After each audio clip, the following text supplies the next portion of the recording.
30 times.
Two times more.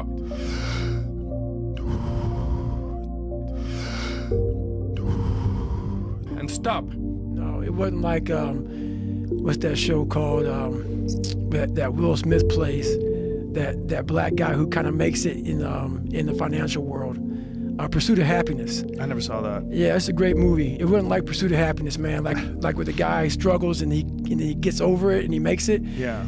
I fell on my ass. I thought I got to the top of Mount Everest, and Mount Everest just fucking slide right underneath me, man. I was like, God, dog, I gotta start from scratch again. Scratch became my friend, literally, man. So, you know, that's how you put in the book, man. Just going up, going down, going up. Just the real raw version of how my life was. It was so in depth to go back through your life with a fine-tooth comb that I almost got embarrassed to even put it out there to people. Yeah. That's what you don't understand, man. Like, even me right now to talk to you, I'm in the car for a fucking hour getting pumped up because I'm a shy, introverted, leave me alone type of guy.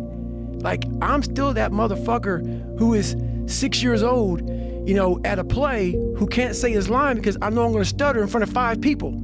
So I walk off the stage. That's still me. So every day I'm fighting that dude. So people think, oh my God, man, you're on a podcast, you look so crazy, so evil. No, I'm trying to be locked into Joe. So my mind isn't veer off saying, let's run out the damn door because people are watching me on the fucking podcast. I want to open this damn door and get the hell out of here, man. So that's the real me. So I'm not sadistic, man. I'm focused on what I have to do to stay locked into the game of life. And that's why I tell people, man, I go there. I go there.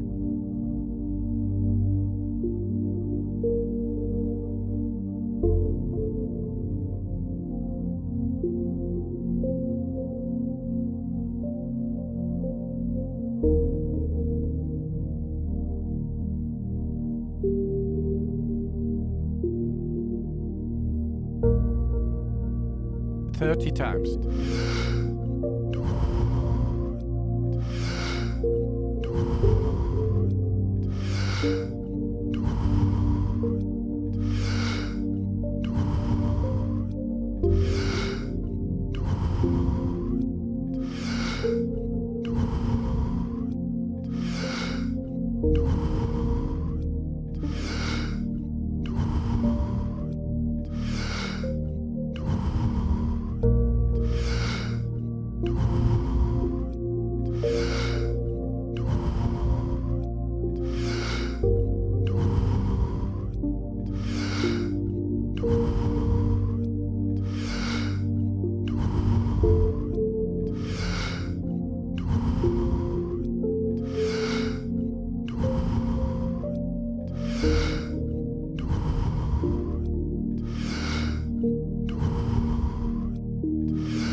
2 times more.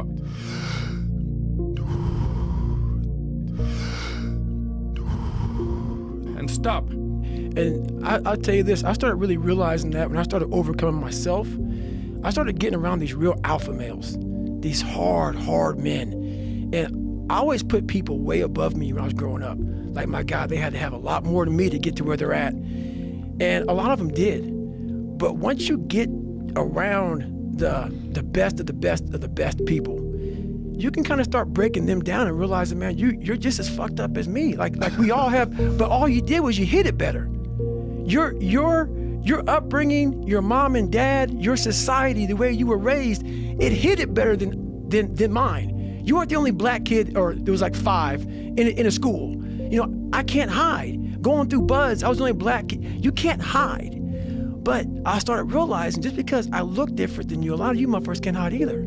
So it started giving me courage through watching people that we all have a story. We all have a jacked up life in one way or another. Some of us don't have the guts to talk about it though. And that's where I found the guts to talk about mine.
Thirty times.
Two times more.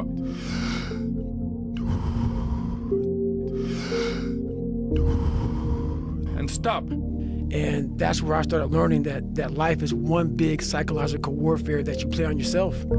You play on yourself, man. The most important conversation I ever had is with myself. And the shit I was telling myself was so fucked up, it was so wrong, it was so misguided. And other people start to write that dialogue for you also. And it starts to be what you say to yourself every single day. And I started creating a whole nother warfare, a whole nother battle started becoming. I was like, oh, hang on a second, Goggins. You have these tools. You have these tools. Your life was basically the perfect grounds for training for where you need to go in your life. All the beatings, all the bullying, all the, you going through learning disabilities, all the struggles. It was the absolute perfect training ground for you to go to where you need to go. And that's how I started looking at my life versus woe is me, poopy pants, kick a rock down the street mentality. It was, nah, God just hooked you right the fuck up. He hooked you right up, man, with the perfect place. You were training for the first 18, 19, 20, you were training for this stuff, man. You had the advantage of everybody else versus, my God, they're so above me. They came from a great family. Mom and dad love them. They didn't have to learn, they didn't stutter, they didn't struggle. No, man, your struggle is what made you who you are now. So I started flipping this into a whole different, I started being a master of what I was scared of. I was scared of my mind. And I became literally a master of that mind. And that's what now, from now on, it sets me apart from most people. I started diving into that.